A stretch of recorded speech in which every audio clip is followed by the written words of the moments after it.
Hello बच्चा party, क्या हाल चाल। उम्मीद करते हैं सब मस्त होंगे, जबरदस्त होंगे, आपकी पढ़ाई अच्छे से चल रही होगी। मैं आपका दोस्त, आपका बायोलॉजी मेंटर प्रिंस कुमार आप सभी का स्वागत करता हूं विद्यावाणी के इस यूट्यूब चैनल पे, जहां पे हमारा चल रहा है क्लास, यहाँ पे क्लास 12th का लक्ष्य बैच। किन बच्चों के लिए? यहाँ पे जो 2025 में एग्जाम देने वाले हैं बोर्ड के लिए।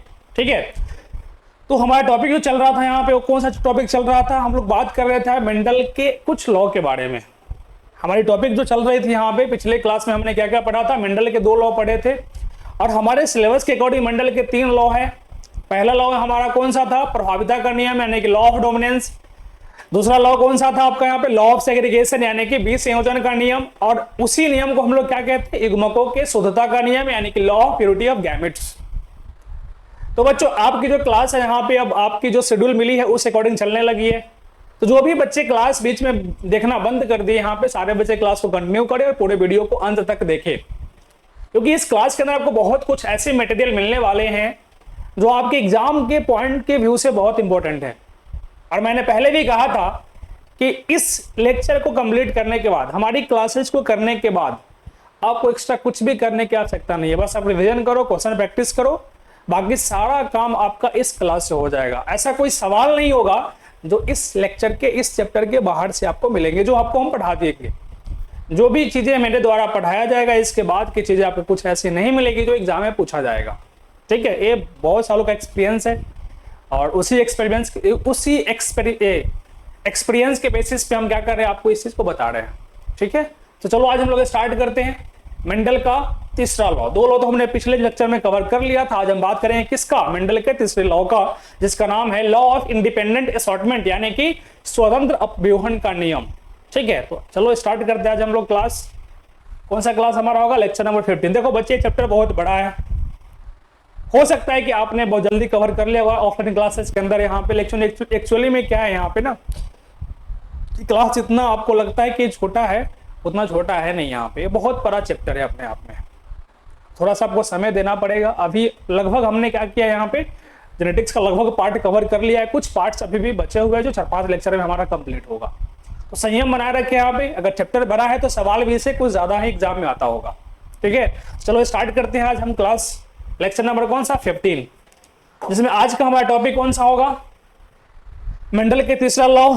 कौन सा? स्वतंत्र अपव्यूहन का नियम। ये थर्ड लॉ है किसका? यहाँ पे मेंडल का, जिसका नाम क्या है? स्वतंत्र अपव्यूहन का नियम, यानी कि लॉ ऑफ इंडिपेंडेंट असॉर्टमेंट। अब मेंडल का यह लॉ जो है यहाँ पे क्या कहता है, किसको डिफाइन करता है? ठीक है, हम इसी की बात यहाँ पे करने वाले हैं। मेंडल के स्वतंत्र अपव्यूहन का नियम, यानी कि लॉ ऑफ इंडिपेंडेंट असॉर्टमेंट। ठीक है, सबसे पहली बात समझो यहाँ पे कि इससे पहले जो आपने 2 लॉ पढ़ा था, कौन सा? लॉ ऑफ डोमिनेंस, यानी कि प्रभाविता का नियम, और सेकेंड लॉ था आपका बीज संयोजन या लॉ ऑफ सेग्रीगेशन। ये दोनों लॉ जो है वो हर जगह अप्लीकेबल है, चाहे वो क्रॉस कैसा भी हो, मोनो हाइब्रिड हो या डाई हाइब्रिड हो। बट जो हमारा थर्ड लॉ जो है मेंडल का, लॉ ऑफ इंडिपेंडेंट असॉर्टमेंट, यह मोनो हाइब्रिड क्रॉस के लिए अप्लीकेबल नहीं है। उसके ऊपर जो भी क्रॉस हो, डाई हाइब्रिड हो, ट्राई हाइब्रिड हो, आपका जो भी क्रॉस होगा ना, इसके ऊपर का, डाई हाइब्रिड के ऊपर का जो भी क्रॉस होगा, यानी कि डाई हाइब्रिड है उससे ऊपर का जो भी क्रॉस है, उसके लिए यह अप्लीकेबल है यहाँ पे। तो इस चीज को आप ध्यान में रखोगे यहाँ पे कि मेंडल का यह नियम द्विसंकर क्रॉस या उससे आगे के क्रॉस के लिए क्या है? लागू होता है। ठीक है, यानी कि this law of Mendel is applicable for dihybrid और ऑनवर्ड क्रॉस। मतलब डाई हाइब्रिड है उससे आगे के क्रॉस के लिए क्या होता है? यह लॉ हमारा अप्लीकेबल होता है। ठीक है, चलो तो अब बात करते हैं इस लॉ को कि ये लॉ हमारा क्या कहता है। पहले देखो पॉइंट पढ़ लो कि यहाँ पे क्या लिखा हुआ है, स्टेटमेंट लिखा हुआ है यहाँ पे। अच्छा, आज उल्ला लिखा हुआ है, पहले इंग्लिश और बाद में हिंदी लिखा हुआ है, कोई दिक्कत नहीं, हम दोनों को समझ लेते हैं क्या है यहाँ पे। ठीक है, इस लॉ का स्टेटमेंट क्या है उसको ध्यान से देखो। यहाँ पे लिखा हुआ है यहाँ पे कि when two parents differ from each other regarding 2 or more pairs of characters। कौन सा कैरेक्टर्स यहाँ पे? Contrasting characters. Then the inheritance of one pair of characters is independent from other pair of characters। क्या मतलब है यहाँ पे, समझेंगे कि इसका मतलब क्या है। बस अभी देखो ध्यान से यहाँ पे कि स्टेटमेंट क्या लिखा हुआ, क्या लिखा हुआ है यहाँ पे कि जब दो जन को एक दूसरे से दो या दो से अधिक लक्षणों के मामले में क्या होता है, भिन्न होता है, तब आनुवंशिकता का एक जोड़ा लक्षण दूसरे वाले से क्या होता है, स्वतंत्र होता है। इसको समझते हैं एग्जाम्पल के द्वारा। लाइन लिखा हुआ है, लाइन पढ़ के हमें हमारे दिमाग में कुछ भी पल्ले नहीं पड़ा कि ये कह क्या रहा है। एग्जाम्पल देखो, एग्जाम्पल से सारे कुछ समझ में आएगा कि यह स्टेटमेंट जो है, यह लॉ जो है, हमें क्या समझाने का प्रयास करता है। एक्चुअली इसके बारे में मुझे पहले से पता है, बट यहाँ पे समझना इसके लिए क्या है, बहुत जरूरी है। ठीक है, समझो एग्जाम्पल के द्वारा। आपको हमने डाई हाइब्रिड क्रॉस पढ़ाया था, ठीक है, आपको हमने क्या पढ़ाया था, डाई हाइब्रिड क्रॉस पढ़ाया था। तो उसमें क्या बताया था यहाँ पे कि जब दो लक्षणों को लेकर क्रॉस किया जाता है ना, यहाँ पे जब दो लक्षणों को लेकर क्रॉस किया जाता है तो उस क्रॉस को हम लोग क्या कहते हैं, डाई हाइब्रिड क्रॉस कहते हैं। पढ़े हो यहाँ पे। और हमारा यह लॉ जो है कम से कम डाई हाइब्रिड क्रॉस के लिए एप्लीकेबल होता है, डाई हाइब्रिड या उससे ऊपर के लिए एप्लीकेबल होता है, लेकिन हमारे सिलेबस में डाई हाइब्रिड है तो हम डाई हाइब्रिड के बेसिस पे ही बात करेंगे। ठीक है, अब देखो ध्यान से, यहाँ पे एग्जाम्पल देखना है। यहाँ पे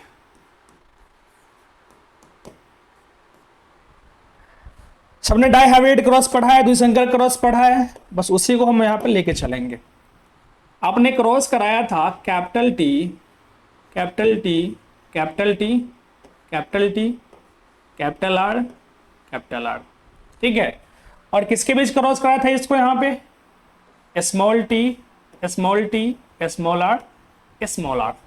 आपने दो पेरेंट्स लिया था ऐसा क्रॉस कराने के लिए, capital T, capital T, capital R, capital R, small t, small t, small r, small r, किए हो क्रॉस। ठीक है, अब देखो ध्यान से यहाँ पे, अगर इस क्रॉस की बात करोगे यहाँ पर, तो ये जो capital T, capital T, capital are है, कैपिटल आर जो है, एक कितने तरह के गैमेट्स बनाएंगे, तो सभी को पता है कि दोनों आपका होमोजाइगस है तो एक ही प्रकार का गैमेट्स बनेगा, एक ही प्रकार का युग्मक बनेगा अगर होमोजाइगस है तो।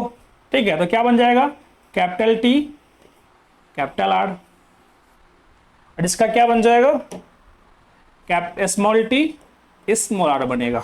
ठीक है, एक का बनेगा कैपिटल टी, कैपिटल टी, एक का बनेगा स्मॉल टी, स्मॉल टी बनेगा। ठीक है, अब क्या होगा, दोनों का फ्यूजन होगा,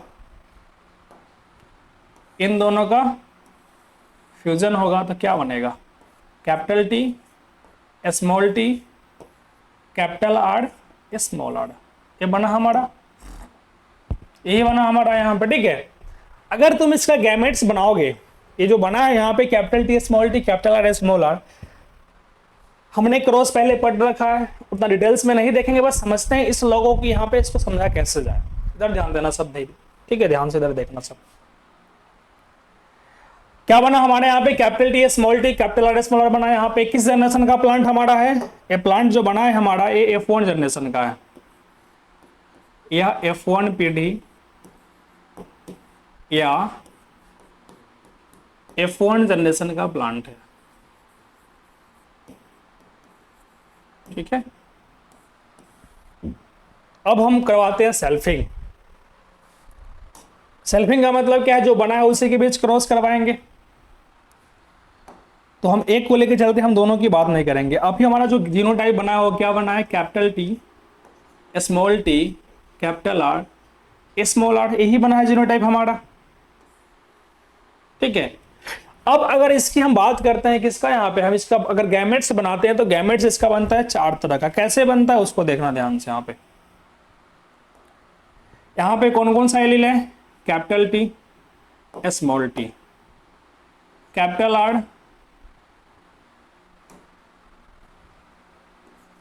capital R, small r, capital R, small are.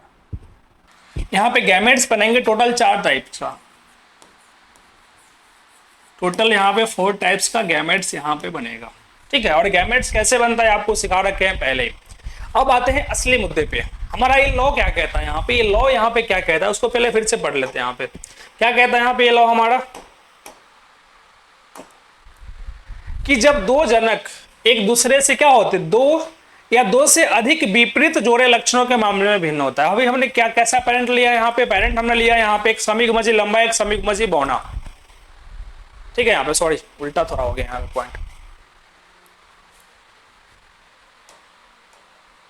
हमारा पहला जो पेरेंट है, देखो कैसा पेरेंट्स है यहाँ पे, पहला जो पेरेंट्स हमने लिया है यहाँ पे वो कैसा लिया है यहाँ पे, समयुग्मजी लंबा और समयुग्मजी बैगनी, यानी कि homozygous tall and homozygous violet.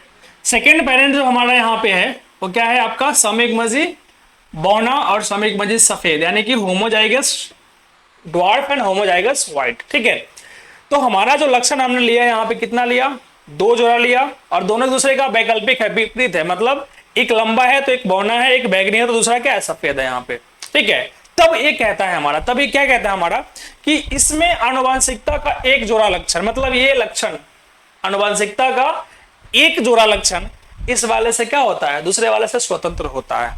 मतलब कि जरूरी नहीं है कि हमेशा इसके साथ यही आए, इसके साथ कोई और भी आ सकता है। अब कैसे आएगा इसकी थोड़ी हम चर्चा यहां पे कर लेते हैं। ठीक है, अब गैमेट्स 4 तरह का बना है यहाँ पे। ठीक है, तो यहाँ पे 4 तरह का गैमेट्स बनने के पीछे का रीजन क्या है यहाँ पे, कि ये कैपिटल टी जो क्या है यहाँ पे, देखो ध्यान से यहाँ पे, कि आपने देखा था पहले वाले टॉपिक में कि कैपिटल टी और कैपिटल आर था यहाँ पे, स्मॉल टी स्मॉल आर है। मतलब यहाँ पे क्या है कि ये कैपिटल टी हमेशा कैपिटल आर के साथ आ रहा है और स्मॉल टी स्मॉल आर के साथ आ रहा है। ठीक है, अगर मान लो यहां पे कि अगर एक कैपिटल टी कैपिटल आर से स्वतंत्र नहीं होता तो हमेशा कैपिटल टी के साथ कैपिटल आर रहता, स्मॉल टी के साथ स्मॉल आर रहता है यहाँ पे, लेकिन जो कि स्वतंत्र होता है, इसलिए क्या होगा यहाँ पे, तुम देखो ध्यान से यहाँ पे कि कैपिटल टी के साथ कैपिटल आर भी आ रहा है और कैपिटल टी के साथ स्मॉल आर भी रहा है। मतलब यहाँ पे क्या है कि कैपिटल टी क्या है, कैपिटल टी कैपिटल आर से स्वतंत्र है, कैपिटल टी कैपिटल आर से क्या है, स्वतंत्र है। इसका मतलब सिंपल सी बात यहाँ पे क्या है कि कैपिटल टी के साथ हमेशा कैपिटल आर ही नहीं रहेगा, उसके साथ स्मॉल आर भी आ सकता है, और कैपिटल आर के साथ हमेशा कैपिटल टी ही नहीं रहेगा, यहाँ पे उसके साथ स्मॉल टी भी आ सकता है यहाँ पे। तो तुम ध्यान से देखो यहाँ पे कि इससे तुमको ये चीज समझ में आ रहा होगा। यहाँ पे एक पॉइंट अगर यहाँ पे लिखेंगे यहाँ पे तो आपको समझ में आना चाहिए कि पॉइंट एक्चुअली क्या कह रहा है। यहाँ पे कह रहा है यहाँ पे कि 50% कैपिटल टी एवं 50% स्मॉल टी का अलग होना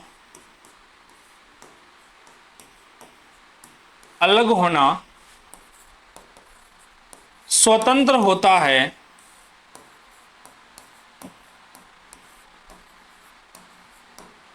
अलग होना स्वतंत्र होता है 50% कैपिटल आर एवं 50% स्मॉल आर से।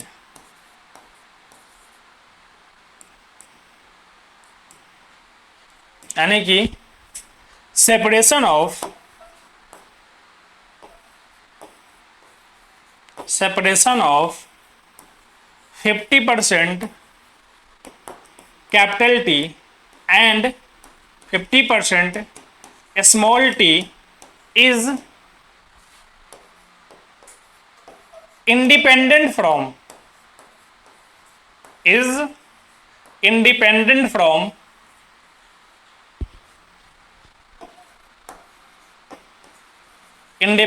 from separation of 50% capital R and 50% small r।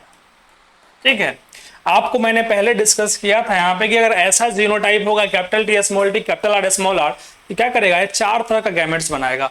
ये 4 तरह का गैमेट्स तभी बना पाएगा जब क्या होगा, यहाँ पे एक कैपिटल टी जो है यहाँ पे कैपिटल आर से इंडिपेंडेंट होगा। मतलब इन कैपिटल टी और स्मॉल टी के अलग होने से कोई मतलब नहीं है, किसके अलग होने से, कैपिटल आर और स्मॉल आर के अलग होने से। यानी कैपिटल टी स्मॉल टी अपना अलग अलग होगा और कैपिटल आर स्मॉल आर अपना अलग अलग होगा। यहाँ पे ये अलग हो रहा है, इसीलिए तो 4 तरह का गैमेट्स बन रहा है। अभी सिंपल सी बात, अभी आपको मैंने क्या समझाया कि हमारा जो पेरेंट्स है, हमने जो पेरेंट्स क्रॉसिंग के लिए लिया था वो कैसा पेरेंट लिया था हमने, यहाँ पे कैपिटल टी कैपिटल आर लिया था, यहाँ पे स्मॉल टी स्मॉल आर लिया था। और यह लॉ क्या कहता है कि अगर दो पेरेंट्स का दो या दो से अधिक जोड़ा वैकल्पिक लक्षण क्या होता है, एक दूसरे से क्या होता है, भिन्न होता है, तब आनुवंशिकता का एक जोड़ा लक्षण मतलब ए लक्षण दूसरे वाले से क्या होता है, डिफरेंट होता है, मतलब स्वतंत्र होता है। स्वतंत्र कहने का मतलब क्या है कि एक कैपिटल टी अपना अलग है और कैपिटल आर अपना अलग है। ठीक है, जब स्वतंत्र होता है मतलब जब ए अलग होगा तो अपना ए भी अलग होने हो सकता है यहाँ पे। और अगर स्मॉल टी क्या है यहाँ पे, अगर स्मॉल आर से स्वतंत्र है तो ये अपना अलग अलग होगा, ये और अपना अलग अलग होगा यहाँ पे। तभी तो तुम देखो ध्यान से यहाँ पे कि हाँ अगर बना capital T small t capital T small t capital R small r यहाँ पे बना, तो देख रहे हो तुम ध्यान से यहाँ पे कि कैपिटल टी के साथ कैपिटल आर भी आ रहा है, कैपिटल टी के साथ स्मॉल आर भी आ रहा है। अच्छा, गैमेट्स जब बनाते हो capital T small t capital R small r का, तो गैमेट्स कैसा कैसा बनता है यहाँ पे, तो गैमेट्स हमारा बनता है capital T capital R, capital T small r, small t capital R, small t small r. मतलब सिंपल सी यहाँ पे ये मतलब है कि कैपिटल टी क्या होता है, कैपिटल आर से इंडिपेंडेंट होता है, और स्मॉल टी क्या होता है, स्मॉल आर से इंडिपेंडेंट होता है। मतलब कोई किसी पे डिपेंड नहीं है, कोई किसी से क्या जुड़ा हुआ नहीं है, सब क्या है, अपना स्वतंत्र है। मतलब कि कैपिटल टी के साथ कैपिटल आर भी आ सकता है, कैपिटल टी के साथ स्मॉल आर भी आ सकता है। ठीक है, तो वही तो हुआ यहाँ पे, कैपिटल टी के साथ कैपिटल आर भी है और कैपिटल टी के साथ स्मॉल आर भी है, फिर स्मॉल टी के साथ कैपिटल आर है और फिर क्या स्मॉल टी के साथ स्मॉल आर है। तो कहने का मतलब यहाँ पे क्या है कि इन कैपिटल टी और स्मॉल टी का अलग होना बिल्कुल इंडिपेंडेंट है इन दोनों के अलग होने से। वही पॉइंट है, स्टेटमेंट यहाँ पे लिखा हुआ है कि 50% कैपिटल टी एवं 50% स्मॉल टी का अलग होना स्वतंत्र होता है 50% कैपिटल आर और 50% स्मॉल आर से। ठीक, यानी कि separation of 50% capital T and 50% small t is independent from separation of 50% capital R and 50% small r. ठीक है, अब आते हैं एक टॉपिक और यहाँ पे डिस्कस हम लोग करेंगे इसके बारे में। शायद यहाँ पे पेज ही खत्म हो गया, पेज खत्म हो गया, चलो कोई ना दूसरा पेज ले लेते हैं यहाँ से। देखना ध्यान से यहाँ पे,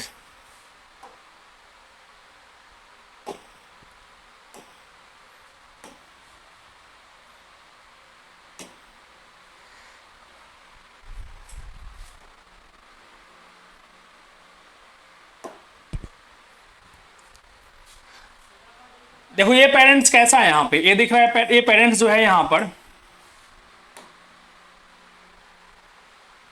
ये पेरेंट्स जो है यहाँ पे ये कैसा है, समयुग्मजी, या ऐसे लिख लो यहाँ पे,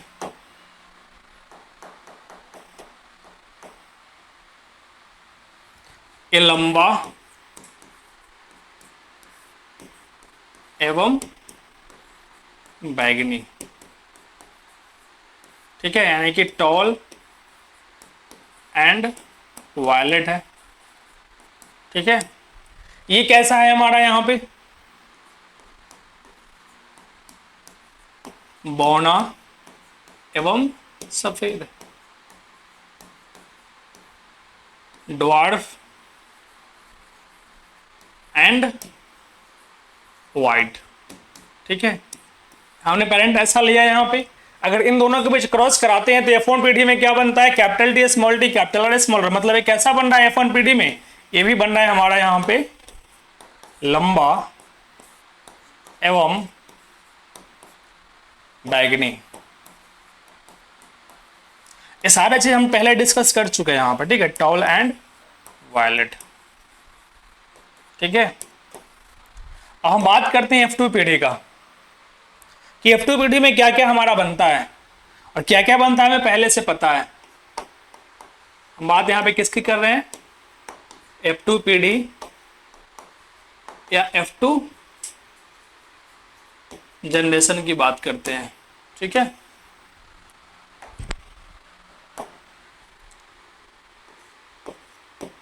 लंबा और बौना।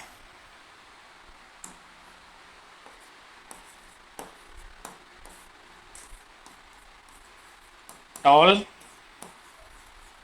And dwarf. ठीक है, समझना इसको ध्यान से, बहुत डिफिकल्ट टॉपिक ऐसे लगता है बच्चों को, लेकिन उतना डिफिकल्टी है नहीं। बैगनी यानी कि वायलेट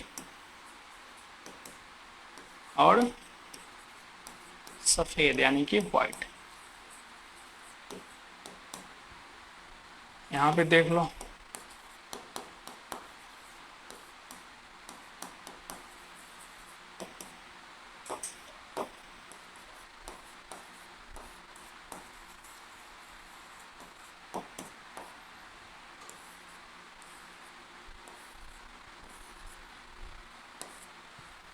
ये क्या बन जाएगा यहां पे,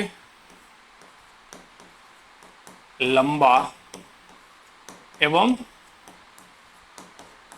बैगनी यानी कि टॉल एंड वायलेट। यहां पे क्या हो जाएगा, लंबा एवं सफेद, टॉल एंड वाइट। यहां पे क्या हो जाएगा, बौना एवं बैगनी यानी कि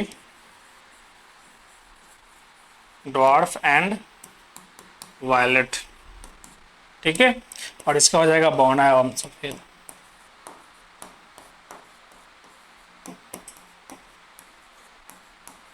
यानी कि ड्वार्फ एंड वाइट। ठीक है, ये चीजें आपने पहले भी पढ़ा होगा। यहाँ पे भले यहाँ पे हमने शॉर्ट में लिखा, लेकिन आपका सारा डिटेल्स हमने डाई हाइब्रिड जहाँ क्रॉस जहाँ पढ़ाया, तो वहां पे सारी बातें पहले किया जा चुका है हमारे यहाँ पे। ठीक है, तुम बस यहाँ पे ध्यान से देखो कि एक्चुअली में हो क्या रहा है।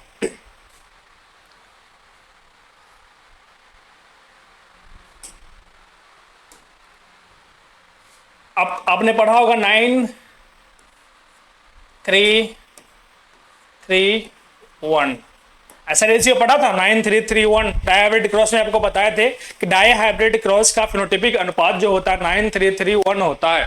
ठीक है, अब यहाँ पे ये चीज समझो, हमने क्रॉस के लिए जो पेरेंट्स लिया था वो कैसा लिया था, टॉल एंड वायलेट लंबा बैगनी लिया था, और दूसरा पेरेंट कैसा लिया था, बौना और सफेद लिया था।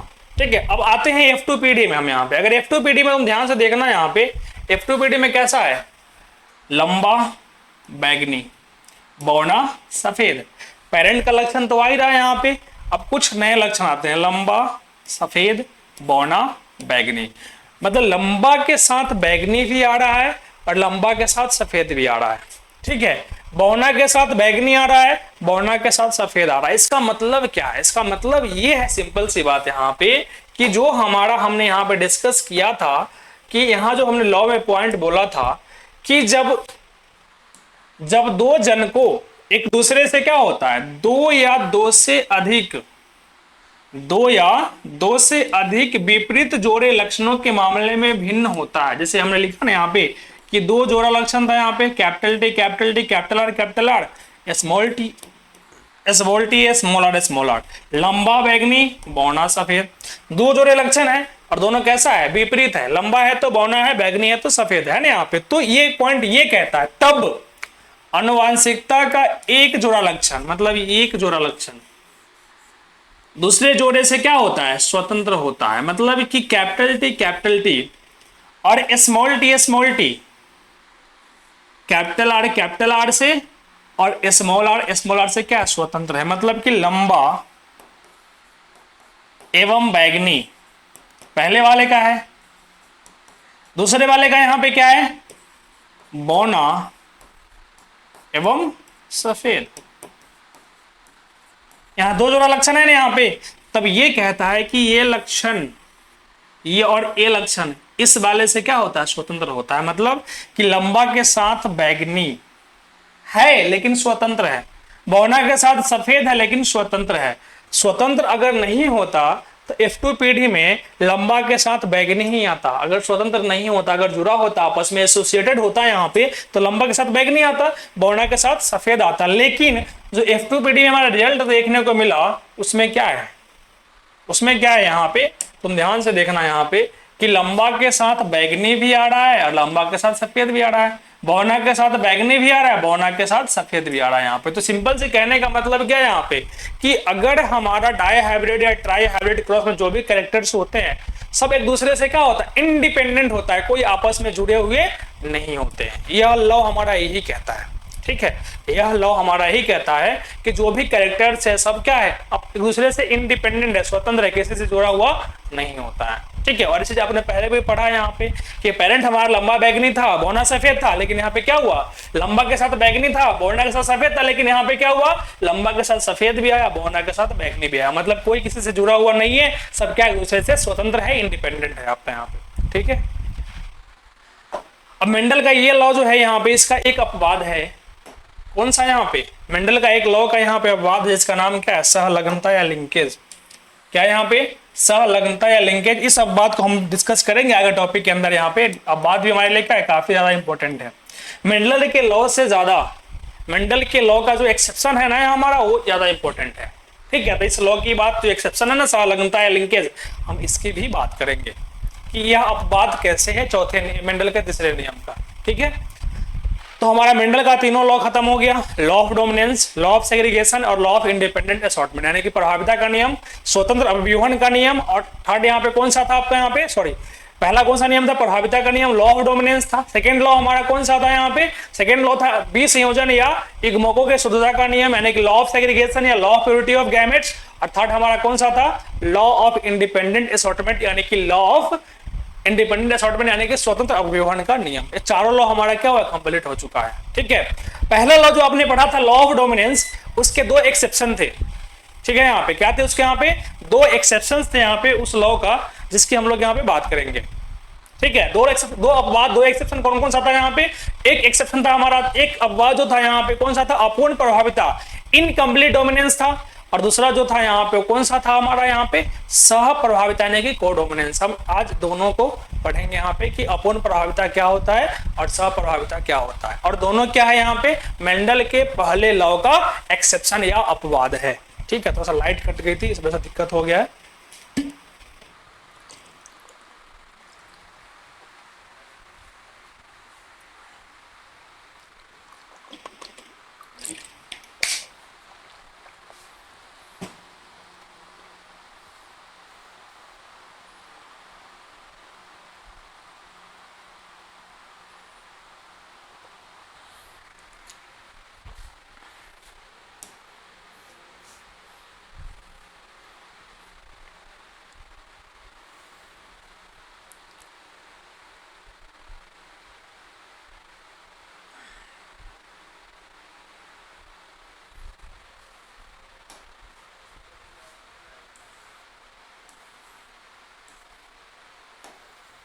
तो हम किसकी बात करेंगे यहाँ पे, मेंडल के प्रभाविता का नियम का अपवाद। मेंडल के प्रभाविता का नियम के यहाँ पे दो अपवाद है।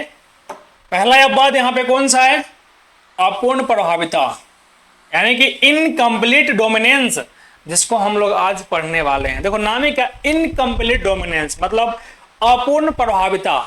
प्रभाविता का नियम यहाँ पे पढ़ने वाला नहीं है। अपूर्ण का मतलब क्या होता है, आपको हमने बताया था प्रभाविता के नियम में कि जब क्या होता है, जब कोई जीनोटाइप विषम युग्मजीय हेटेरोजाइगस होता है तो उसमें क्या होता है, एक एलील जो होता है दूसरे एलील के प्रभाव को खत्म कर देता है। लेकिन यहाँ पे क्या अपूर्ण है, मतलब पूर्ण रूप से खत्म नहीं कर पाता। एक एलील जो है दूसरे एलील के प्रभाव को कंप्लीटली खत्म नहीं करता, उसी को हम लोग क्या कहते हैं, अपूर्ण प्रभाविता कहते हैं। डेफिनेशन पहले देख लो, यहाँ पे क्या लिखा हुआ है, विषम युग्मजीय की अवस्था में दोनों एलील का प्रभाव अधूरा पड़ेगा दोनों का, लेकिन कंप्लीटली ना इसका पूरा पड़ेगा ना इसका पूरा पड़ेगा, अधूरा पड़ेगा। मतलब कितना पड़ेगा यहाँ पे, 50-50% पड़ेगा। तो उस अवस्था को हम लोग क्या कहते हैं, अपूर्ण प्रभाविता कहते हैं, ठीक है। यानी कि when effects of both allele is incomplete or 50-50% in heterozygous condition, then it is called incomplete dominance। मतलब यहाँ पे क्या है कि जब विषम युग्मजीय की अवस्था में दोनों एलील का प्रभाव पड़ेगा, कैसा, अधूरा पड़ेगा, लेकिन इनकम्प्लीटली पड़ेगा, यानी कि 50% दोनों का इफेक्ट पड़ेगा, उसी को हम लोग क्या कहते हैं, अपूर्ण प्रभाविता कहते हैं, जो मेंडल के नियम के क्या अगेंस्ट है। मेंडल का नियम क्या कहता है कि किसी एक के का पड़ेगा, यहाँ पे दोनों का पड़ रहा है, और भी कैसा अधूरा, थोड़ा थोड़ा पड़ रहा है यहाँ पे, ठीक है। बात करते हैं इसके एग्जाम्पल का कि ऐसा कहाँ कहाँ होता है। एग्जाम्पल शायद नहीं लिखा हुआ है क्या, एग्जाम्पल तो यहाँ पे है ही, ठीक है। एग्जाम्पल लिखा हुआ है आपका यहाँ पे, कौन कौन सा एग्जाम्पल है यहाँ पे, पहला देख लो यहाँ पे स्नैप ड्रैगन, इसी को एंटी राइनम, इसी को डॉग फ्लावर कहते हैं, है ना, अजीब नाम है ना थोड़ा सा। इसका नाम क्या है, स्नैप ड्रैगन, स्नैप ड्रैगन, इसी को हिंदी में कहते हैं स्वान पुष्प। क्या कहते हैं इसको हिंदी में यहाँ पे, स्वान पुष्प कहते हैं यहाँ पे, ठीक है। और सेकंड एग्जांपल यहाँ पे कौन सा है, एक तो आपका स्नैप ड्रैगन हो गया, स्नैप ड्रैगन, एंटी राइनम, या इसी को बोलते हैं डॉग फ्लावर। और दूसरा यहाँ पे कौन सा है, मिराविलिस जलापा, यानी कि मिराविलिस जलापा, यानी कि दो ऐसे एग्जाम्पल है जो हमारे सिलेबस में है, और किसके बारे में बताता है, अपूर्ण प्रभाविता या इनकम्प्लीट डोमिनेंस के बारे में बताता है, ठीक है। तो पहला जो एग्जांपल है यहाँ पे स्नैप ड्रैगन या एंटी राइनम है डॉग फ्लावर, देखो नाम है क्या, स्नैप ड्रैगन, इसका जो फ्लावर होता है ना यहाँ पे, वो ड्रैगन की तरह होता है, ठीक है। और इसका जब देखोगे ना, जब फ्लावर जब खिलता है यहाँ पे, तो उसका जो अगला भाग जो होता है कुत्ते की मुंह जैसा दिखाई पड़ता है यहाँ पे, ठीक है। और ये बहुत ही डरावनी फूल होता है, इसको देखोगे यहाँ पे ना, देख के आपको डर लग जाएगा कि एक्चुअली में कोई जानवर तो नहीं है यहाँ पे, ठीक है। इस फूल को देखोगे आप यहाँ पे तो डर लग जाएगा कि ये फूल एक्चुअली में है क्या, कोई जानवर तो नहीं है, इतने डरावनी फूल है यहाँ पे, ठीक है। और इसका जो फेस, इसका जो फूल होता है ना यहाँ पे, और डॉग के फेस जैसा होता है, इसलिए इसको हम लोग क्या बोलते हैं, डॉग फ्लावर कहते हैं। और एग्जाम्पल हमारा यहाँ पे कौन सा है, मिराविलिस जलापा, ठीक है। यहाँ पे मिराविलिस जलापा, एग्जाम्पल दोनों याद रखना है यहाँ पे, किसका, एक दोनों एग्जाम्पल आपका यहाँ पे अपूर्ण प्रभाविता या इनकम्प्लीट डोमिनेंस का है, ठीक है। अब बात करते हैं कि कैसे ये दोनों प्लांट हमारा इनकम्प्लीट डोमिनेंस के अंतर्गत आता है, ठीक है। तो एग्जाम्पल से समझते हैं, बिना एग्जाम्पल का क्या ही कुछ समझना है ना, तो ध्यान दो। अब हम बात करते हैं एग्जाम्पल में स्वान पुष्प का, स्नैप ड्रैगन की बात करते हैं।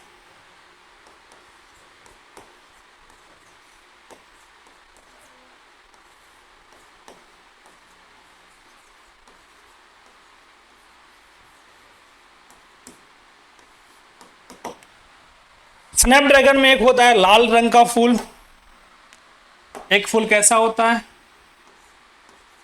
लाल फूल होता है, यानी कि रेड फ्लावर, ठीक है। और एक जो होता है सफेद रंग का फूल होता है, यानी कि white flower, white flower. Red flower का जीनोटाइप जो होता है वो होता है कैपिटल आर, कैपिटल आर, ठीक है। और सफेद वाले का जो होता है वो कैसा होता है, यहाँ पे स्मॉल आर, स्मॉल आर होता है, ठीक है।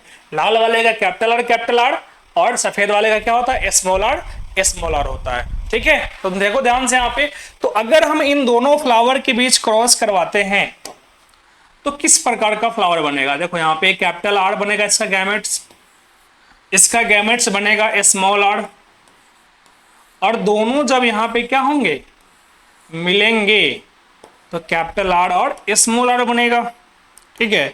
और आप सबके मन में एक सवाल जरूर आएगा यहाँ पे कि अगर कैपिटल आर स्मॉल आर है तो फूल का रंग रेड होगा, मन में सवाल आएगा यहाँ पे कि अगर कैपिटल आर स्मॉल आर है तो फूल का रंग कैसा होगा, रेड होगा, क्योंकि कैपिटल आर डोमिनेंट प्रभावी एलील होता है और स्मॉल आर अप्रभावी होता है। और कैपिटल आर किसके लिए है, यहाँ पे रेड के लिए है, फ्लावर कैसा होगा, फूल कैसा होगा हमारे यहाँ पे, रेड होगा। लेकिन एक्चुअली में ऐसा नहीं होता है, ये फूल कैसा हो जाता है, फूल हो जाता है हमारा यहाँ पे पिंक कलर का, ये फ्लावर कैसा हो जाता है यहाँ पे, ये फूल बन जाता है यहाँ पे गुलाबी रंग का। कैसा फूल बनता है यहाँ पे, गुलाबी फूल बनता है, यानी कि पिंक फ्लावर का फॉर्मेशन होता है यहाँ पे। मतलब यहाँ पे क्या हुआ, मतलब सिंपल सी बात, यहाँ पे आप एक एक्सपेरिमेंट करना है यहाँ पे, ठीक है। आप दो पेंट लेना, एक व्हाइट और रेड, और दोनों को मिक्स करना। जब दोनों को मिक्स करोगे ना यहाँ पे तो आपको क्या मिलेगा, एक पिंक कलर पिंक कलर का आपका पेंट बन के तैयार हो जाएगा यहाँ पे। ठीक है, ऐसा करना आप घर पे एक्सपेरिमेंट भी कर सकते हो यहाँ पे कि अगर रेड और व्हाइट को मिलाओगे ना यहाँ पे तो आपको पिंक कलर देगा, मतलब मिल के आ रहा है। मतलब सिंपल सी बात यहाँ पे कि ये पिंक फ्लावर जो बना है यहाँ पे उसमें क्या हुआ, ना तो हमारा यहाँ पे इसका इफेक्ट पड़ा और ना तो हमारा इसका इफेक्ट पड़ा, दोनों ने मिलके इफेक्ट किया यहाँ पे। मतलब कि कैपिटल आर का इफेक्ट 50% हुआ और स्मॉल आर का इफेक्ट कितना हुआ, 50% हुआ यहाँ पे। मतलब दोनों ने मिलके क्या किया यहाँ पे, एक नया कैरेक्टर्स, नया फिनोटाइप दिया यहाँ पे। ठीक है, तो उसी को क्या कहते हैं हम यहाँ पे, उसी को कहते हैं यहाँ पर अपूर्ण प्रभाविता या इनकम्प्लीट डोमिनेंस कहते हैं। ठीक है, और अगर इनकम्प्लीट डोमिनेंस है तो इसके फिनोटाइप और जीनोटाइप के रेशियो पे तो फर्क पड़ जाएगा यहाँ पे, क्योंकि हमारे अकॉर्डिंग, मेंडल के अकॉर्डिंग जो है यहाँ पे ये फ्लावर रेड होना चाहिए, लेकिन रेड हुआ क्या, नहीं हुआ। अगर रेड नहीं हुआ यहाँ पे तो F2 पीढ़ी में जो भी हमारा रेशियो आता है जीनोटाइप और फिनोटाइप का, उसमें कुछ ना कुछ अंतर तो दिखेगा, और वह अंतर कितना होगा, कैसा होगा, उसकी थोड़ी सी हम यहाँ पे बात कर लेते हैं। ठीक है, बात करते हैं हम लोग यहाँ पे F2 पीढ़ी के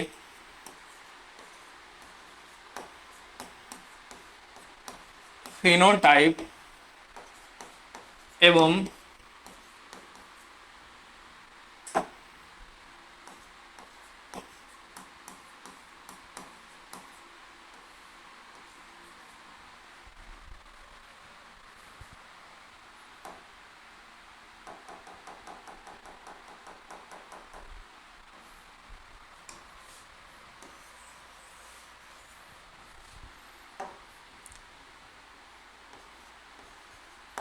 फिनोटाइपिक एवं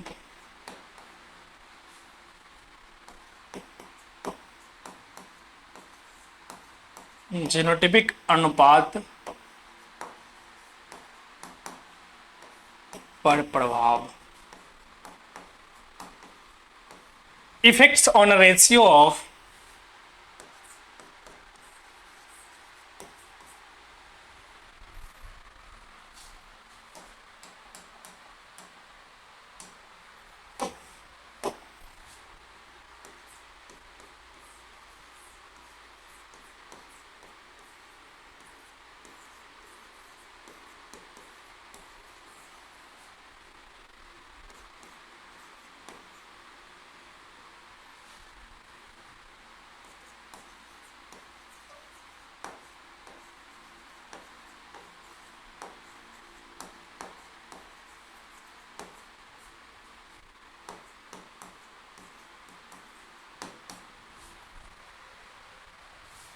क्या इफेक्ट पड़ेगा हमारा। ठीक है, तो पहले F2 पीढ़ी का प्लांट हमें बनाना पड़ेगा, तभी तो दिखेगा कि क्या इसका इफेक्ट पड़ रहा है, क्या इफेक्ट नहीं पड़ रहा है यहाँ पर। ठीक है, तो देखते हैं बनाकर यहाँ पे।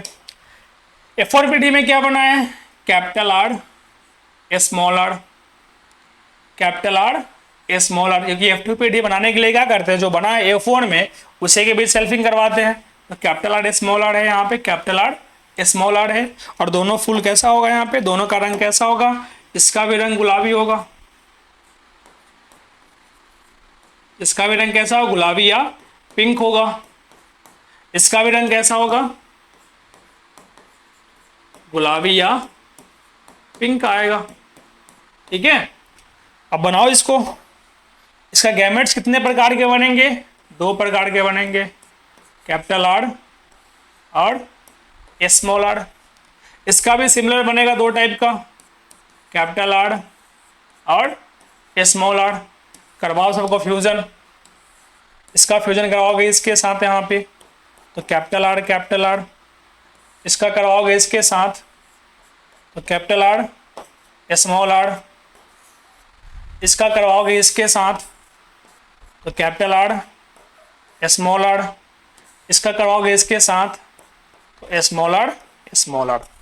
अब तुम देखो ध्यान से यहाँ पे, ये पहला जो कैपिटल आर आया है कैसा फुल देगा, ये रेड वाले का है, ये दोनों किसका है, पिंक वाले का है, और ये किसका है यहाँ पे, व्हाइट वाले का है। ठीक है, रेड, पिंक और व्हाइट। अब रेशियो निकाल के देखो फिनोटाइप का, फिनोटाइप का रेशियो निकाल के देखो कितना आ रहा है। एक रेड है, दो पिंक है और एक व्हाइट है, तो रेशियो क्या जाएगा 1:2:1। चेंज हो गया ना यहाँ पे। फिनोटाइप का रेशियो होता है 3:1, यहाँ पे आ कितना रहा है 1:1। तो तुमसे सवाल पूछ लेगा यहाँ पे कि अपूर्ण प्रभाविता का फिनोटाइपिक रेशियो क्या होता है, तो आप क्या बोलोगे 1:2:1 होता है। और जीनोटाइप तो सेम ही रहेगा, क्योंकि जीनोटाइप तो ऐसा ही बना है, एक कैपिटल आर बना है, दो कैपिटल आर स्मॉल आर और एक बना है स्मॉल आर, तो इसका भी रेशियो कितना आ जाएगा 1:1। यानी कि इनकम्प्लीट डोमिनेंस अपूर्ण प्रभाविता का फिनोटिपिक और जीनोटिपिक रेशियो क्या होता है, दोनों का सेम होता है। ठीक है, तो आज हम लोग इतना ही रखते हैं। आज हमने क्या किया, यहाँ पे मेंडल के जो पहले लॉ का हम एक ही एक्सेप्शन कर पाए। आज सोचे थे कि दोनों एक्सेप्शन कंप्लीट कर लेंगे यहाँ पे, लेकिन टाइम हो चला यहाँ पे। ठीक है, इसलिए क्या करेंगे हम लोग यहाँ पे जो एक और लॉ का जो एक्सेप्शन है यहाँ पे हम वो पढ़ेंगे अगले क्लास के अंदर यहाँ पे। ठीक है, क्या करेंगे हम लोग यहाँ पे जो एक और एक्सेप्शन जो है इस लॉ का यहाँ पे हम अगले क्लास में पढ़ेंगे। ठीक है, इस क्लास को कंप्लीटली पूरा देखने के लिए आपको दिल से धन्यवाद। और आप सारे क्लास को अच्छे से देखें, कंप्लीट करें यहाँ पे। और बाकी कुछ भी अगर समझ में नहीं आता है, किसी टॉपिक थोड़ा सा हमें समझ में कम आया, तो हम क्या करेंगे उसको कमेंट बॉक्स में पिन कर देना यहाँ पे, अगले क्लास में इसको हम क्या करेंगे समझा देंगे। ठीक है, थैंक यू।